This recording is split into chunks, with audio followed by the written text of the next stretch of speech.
এই হার আপা মানে এই হার এইখানে কেন? এটা তো আমার মায়ের হার। হ্যাঁ, তুমি ঠিকই বলেছ, এটা তোমার মায়ের হার, ফুলের বাবার কাছে ছিল। ফুল নিয়ে এসে। শোনো নয়ন, একটা কথা বলি, তুমি কি ফুলকে ভুলে যেতে পারবে? আপামনি, তাহলে আপনারও একটা কথা কই। শুনছি আপনার স্বামী মৃত, শুনছি আপনি আর কোনোদিন বিয়ে করবেন না, কারণ আপনি আপনার স্বামীর ভালোবাসা ভুলতে পারতেছেন না। যে মরে গেছে তারই আপনি ভুলতে পারতেছেন না, আর যে শুধু আমার জন্য বাইচে আছে তারে আমি কি করে ভুলে যাবো কোন? আর আমি যদি বলি সে তোমাকে ভুলে গিয়ে অন্য আরেকজনকে বিয়ে করেছে, তাহলে তুমি বিশ্বাস করবে? না। তোমার ফুল যদি শুনে তুমি মারা গেছো, তাহলে কি তার মন থেকে তোমার স্মৃতি ধীরে ধীরে মুছে যাবে না? ওর মন থেকে আমার স্মৃতি যেদিন মুছে যাইব, সেই দিন সে নিজেও বুঝতে পারবো না কখন ওর মৃত্যু হয়েছে। কিন্তু আপনি হঠাৎ এই প্রশ্ন করতেছেন কেন? এসব আপনি কি করতেছেন? ফুল তো কাইলে এখানে এলো, সে আপনার ভাবি হয় কি করে? ফুল এখানে কাল আসেনি, অনেক আগে এসেছে এ বাড়ির বউ হয়ে। নয়ন, তুমি তোমার ফুলকে ভুলে যাও, আমার ভাবিকে তুমি মুক্তি দাও। না, আমি বিশ্বাস করি না। না, বিশ্বাস তোমাকে করতেই হবে।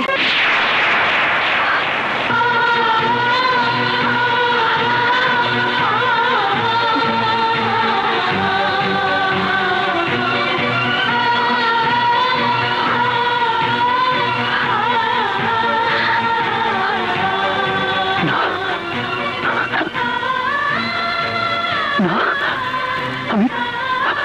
আমি বিশ্বাস করি না, আমি বিশ্বাস করি না। ফুল, তুই শুধু একটা বার কর, সব মিথ্যা, সব মিথ্যা। সংযত হয়ে কথা বলো নয়ন, তুমি ভুলে যেও না আমি এখন অন্যের স্ত্রী, তুমি আমাকে ভুলে যাও। তোরে ভুলে যাবো? তোরে ভুলে যাবো? কেমনি ভুলে যাবো? আমারে কয়েতে, আমারে কয়েতে, আমারে কয়েতে তুই, আমারে কয়েতে তুই, তোরে ভুলে আমি কেমনে বাঁচবো?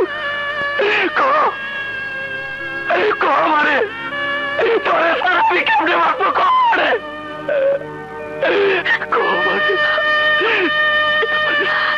তোমাকে বলার মতো কোনো কথাই আমার জানা নেই, শুধু এইটুকু বলবো, তুমি আমাকে ভুলে যাও।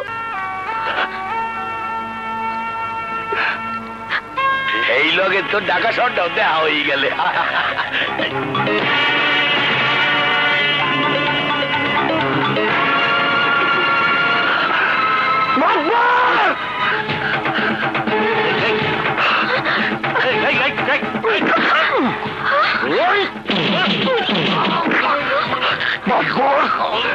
তুই আমার জীবনটা শেষ করে দিছস, আজ তোরে আমি মাইরে ফেলাবো।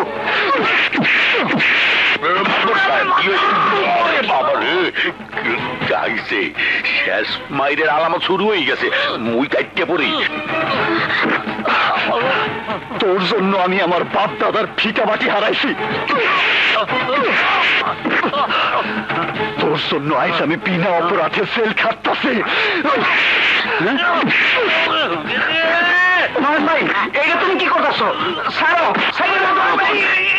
তোর জন্য আমি আমার মারে হারাইছি।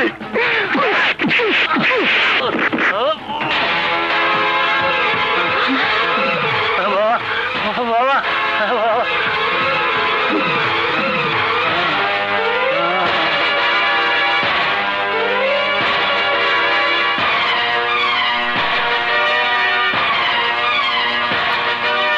তোর এত বড় সাহস, তুই আমার শ্বশুরের গায়ে হাত দিয়েছিস।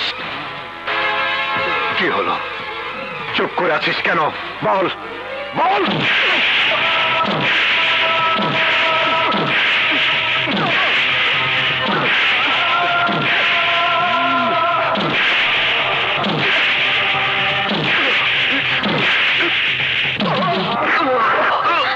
চল। ফুল, নয়ন এই জায়গায় কেমন করে আসলো? এই প্রশ্নের উত্তর তোমারই তো ভালো জানার কথা বাবা। জেলখানা ফাঁসির রশিতে যার মৃত্যু হয়েছে বলেছ, সে এখনো কি করে বেঁচে আছে?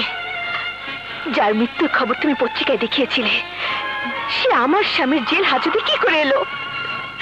কেন তুমি একটা মিথ্যে বলে আমার জীবনটাকে তছনছ করে দিলে বাবা? আমি তোমার কি ক্ষতি করেছিলাম? কেন কেন তুমি বিয়ে দেবার আগে আমাকে নিজের হাতে গলা টিপে মেরে ফেললে না বাবা? কেন? আমি যা করছি তোর ভালোর জন্যই করছি মা। ভালোর জন্য? মিথ্যে কথা।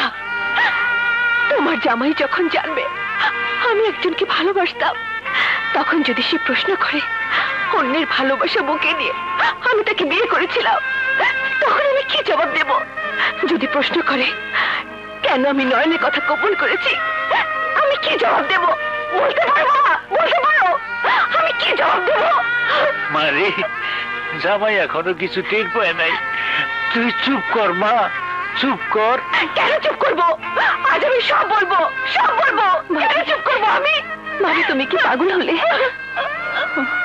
আমি যে আর পারছি না শেলে, আমি যে আর পারছি না। শান্ত হও ভাবি, শান্ত হও।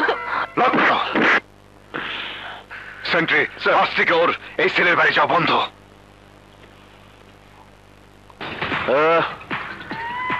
সোনার চাঁদ পিতলা ঘুঘু, এতদিন খুব উড়ছো, এবার জায়গা মতো ফান্দে পাইছি। তোরে আর জেলারে এক লগে মাইরা ফালামু।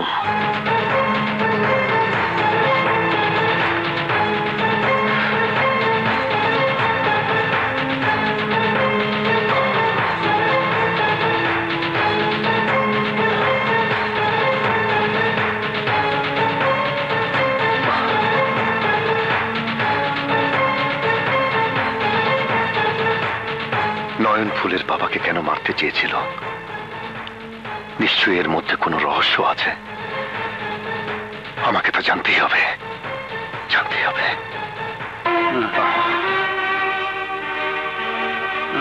বলুন, নয়ন আপনাকে কেন খুন করতে চেয়েছিল?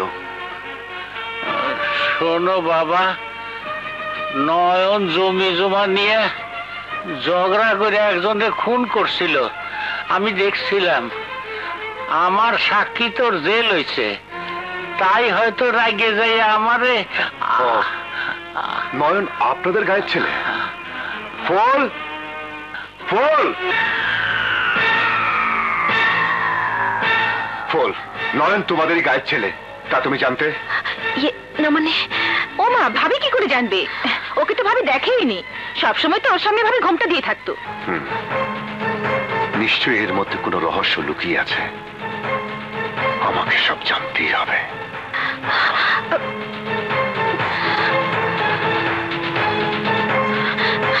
শেলি, তুমি নিশ্চিন্ত থাকো ভাবি। নয়ন যদি তোমাকে সত্যি ভালোবেসে থাকে, তাহলে ভাইয়া তার কাছ থেকে